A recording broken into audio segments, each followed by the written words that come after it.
woman who is equally doing a lot in turning things around at Microsoft. Please put your hands together for Mrs. J. It is Egerton to deliver the speech of the Honorable Minister. Please, you can do better. You can do better. Because there was no banking, no telecoms, no digital payment system, no logistics, no government platform, no online learning. This is how deeply the economy now depends on the digital infrastructure. Ladies and gentlemen, technology is no longer supporting the economy. I will declare this, no tongue in cheek, technology is now the economy. Because the real question before us is no longer whether Nigeria will become digital. I think we've passed that phase. The real question is, can we build a digital economy that is resilient enough to survive disruption like that happened in March 2024?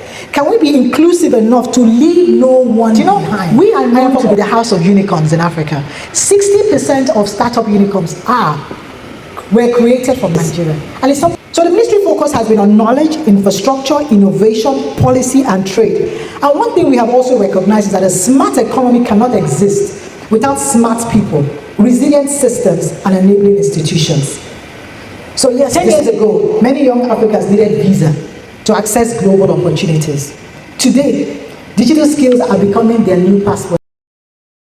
Digital transformation, it creates opportunity, but it also creates vulnerability. We live in a world of cyber attacks, ransomware, digital fraud, misinformation, AI manipulation, data privacy breaches. Digital infrastructure for me is not merely about preventing disruptions. I've talked about that. It's about ensuring when disruption happens, and it will happen.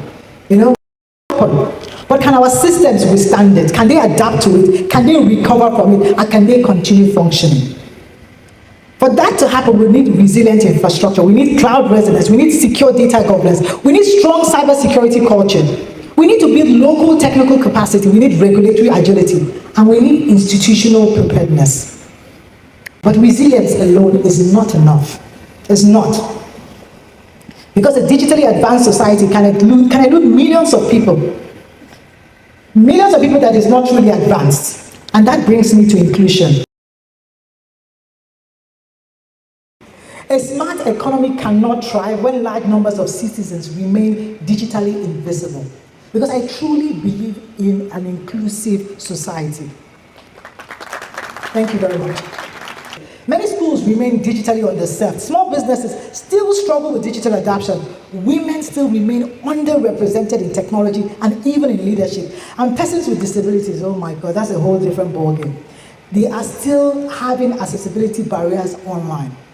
So it's no longer just a social issue. I think from my point of view, it is an economic issue. Because every digitally excluded Nigerian represents a lost productivity, lost innovation, and lost potential. So that's why investment in affordable connectivity, digital literacy, STEM education, local language innovation, youth technology training, and accessible digital design is a no-brainer. It must remain our national priority. And I must say clearly, Nigeria's greatest digital asset, guess what it is?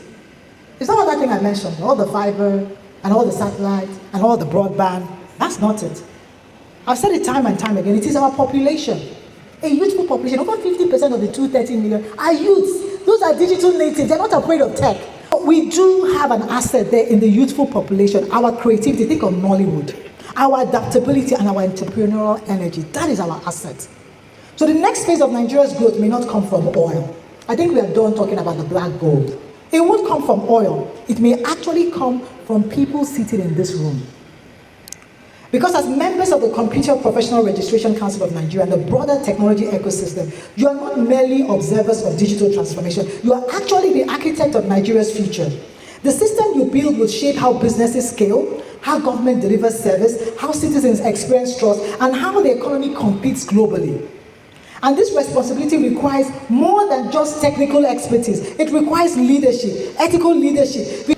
Because in the age of artificial intelligence and intelligence systems, the biggest question is no longer simply, can we build it? So the question is, because the question now is, should we build it? Because they're already building it. Who benefits when we build it? Is it inclusive? Who gets excluded? Who are we leaving out when we build? And how do we build responsibly? Because nobody's going to be there to check your deep fakes and your misinformation. But history will These not days, I like to remember remember us simply because we adopted technology. No. History will remember us when we remember whether we use technology to expand opportunity, strengthen resilience, and improve lives. Ladies and gentlemen, Nigeria's digital future cannot be imported. No single sector can actually do this alone. Not government, but government cannot do it alone. And not the industry as well. We know that the industry cannot do it alone. Even academia, we know that academia cannot also do it alone. The moment requires collaboration between government, industry, academia, startups, regulators, and the civil society, everyone. Because the digital transformation is no longer just a technology conversation. It is now an economic conversation. It is a governance conversation. It is a security conversation. And ultimately, it is a national development conversation. That countries will thrive, not necessarily by those that have the largest economies, the largest traditional economies, no. It's those that innovate with resilience, those that have intelligence with inclusion, and those that have technology with trust. And that is our challenge as a nation, that we need to build systems that endure. We have to create opportunities that include everyone, and to ensure that Nigeria's digital transformation becomes a force for prosperity, dignity, and sustainable growth.